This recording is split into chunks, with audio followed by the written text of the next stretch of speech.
Hello to student, இந்த வீடியோவில் நம்ம எதை பற்றி பார்க்க போகிறோம்னா ஃபஸ்ட்டு மீட்டத்துக்கான போர்ஷன் தான் நம்ம இந்த வீடியோவில் பார்க்க போகிறோம். அதுக்கு முன்னாடி உங்களுக்கு ஒரு முக்கியமான ஒரு குறிப்பு, டே பை டே படித்தா மட்டும்தான் நீங்கள் நல்ல மார்க்ஸ் ஸ்கோர் பண்ண முடியும். ரெண்டாவது வந்து பார்த்தீங்கன்னா ஒரு ஸ்டடி பிளான் இல்லாமல் படிக்கவே படிக்காதீங்க. மூணாவது வந்து பார்த்தீங்கன்னா நீங்கள் ஃப்யூச்சரில் என்ன படிக்க போகிறன்றதை இப்போவே டிசைட் பண்ணுறது ரொம்ப ரொம்ப நல்லது. ஏன்னா இப்போ டிசைட் பண்ணால் தான் நீங்கள் எந்த சப்ஜெக்டில் நல்ல மார்க்ஸ் ஸ்கோர் பண்ணுன்றது உங்களுக்கு ஒரு நல்ல ஐடியா வரும். ஸோ இதை ஃபஸ்ட்டு நல்லா தெளிவாக புரிஞ்சு டெய்லியும் ஸ்டடி பிளான் போட்டு படிங்க. இப்போ வாங்க போர்ஷனுக்குள்ளே போயிடலாம். என்னென்ன போர்ஷன் சொல்லிட்டு, இது சம் டிஸ்ட்ரிக்டில் வந்து பார்த்தோன்னா வேரியேஷன் ஆகும். ஓகேங்களா, ஒரு சில டிஸ்ட்ரிக்டில் வந்து பார்த்தீங்கன்னா எக்ஸ்ட்ரா வரலாம், ஒரு சில டிஸ்ட்ரிக்டில் வந்து பார்த்தீங்கன்னா கம்மியாக வரலாம். ஆனால் இதுதான் போர்ஷன். ஜூனும் ஜூலையும் சேர்த்து தான் வந்து பார்த்தோன்னா ஜூலை லாஸ்ட் வீக்கில் உங்களுக்கு எக்ஸாம் கண்டக்ட் பண்ணுவாங்க. ஸோ வந்து பார்த்தீங்கன்னா தமிழில் 1லேருந்து 3 இயல் கொடுப்பாங்க. இங்கிலீஷில் வந்து பார்த்தோன்னா யூனிட் 1 அண்ட் யூனிட் 2 கொடுப்பாங்க. மேக்ஸில் வந்து பார்த்தோன்னா ஃபஸ்ட்டு 3 சாப்டர் கொடுப்பாங்க ஃபுல்லாகவே. ஃபிசிக்ஸில் வந்து பார்த்தோன்னா ஃபஸ்ட்டு 3 சாப்டர் கொடுப்பாங்க. 4th சாப்டர் வந்து பார்த்தோன்னா ஆஃப் வர வாய்ப்பு இருக்குது. அதுக்கப்புறம் வந்து பார்த்தோன்னா கெமிஸ்ட்ரியில் வந்து பார்த்தோன்னா first lesson, second lesson, 6th lesson, 7th lesson, 11th lesson, இந்த 5 லெசனும் கம்பல்சரி வரும்.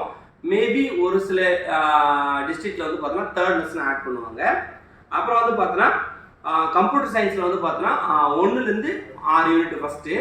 அதுக்கப்புறம் வந்து பார்த்தோன்னா பயோபாட்னியில் வந்து பார்த்தோன்னா சாப்டர் 1 அண்ட் சாப்டர் 2. அதே போல் பயோஜுவாலஜி வந்து பார்த்தோன்னா சாப்டர் 1லேருந்து சாப்டர் 4 வரைக்கும் கொடுப்பாங்க.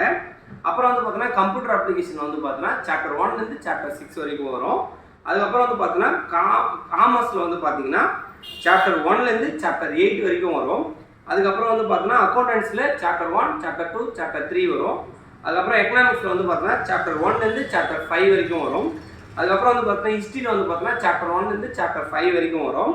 அப்புறம் வந்து பார்த்தோன்னா ஜியாகிரபியில் வந்து பார்த்தோன்னா சாப்டர் 1லேருந்து சாப்டர் 3 வரைக்கும் வரும்.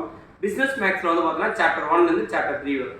ஸோ இதுதான் வந்து பார்த்தோன்னா உங்களுடைய ஃபஸ்ட்டு மிட்டம் போர்ஷன். இந்த போர்ஷனை நீங்கள் எப்படி கம்ப்ளீட் பண்ணணும் அப்படின்னு சொல்கிறது நல்லா தெளிவாக புரிஞ்சுங்க. டே பை டே ஸ்டடி பிளானை போடுங்க. இனிமேல் ரெகுலராக உங்களுக்கு வந்து வீடியோ வந்துகிட்டே இருக்கும். ஸோ வாட்ஸ்அப் சேனல் வந்து பார்த்தோன்னா டிஸ்கிரிப்ஷன் லிங்க்கில் இருக்குது, ஜாயின் பண்ணிங்க. எதுக்காகனா நம்ம வீக்லி டெஸ்ட்டு கண்டக்ட் பண்ணுறோம். அந்த கொஸ்டின் பேப்பர் வந்து பார்த்தோன்னா உங்களுக்கு ஃப்ரீயாக தான் எல்லாமே அப்டேட் பண்ணிகிட்டு இருக்கோம்.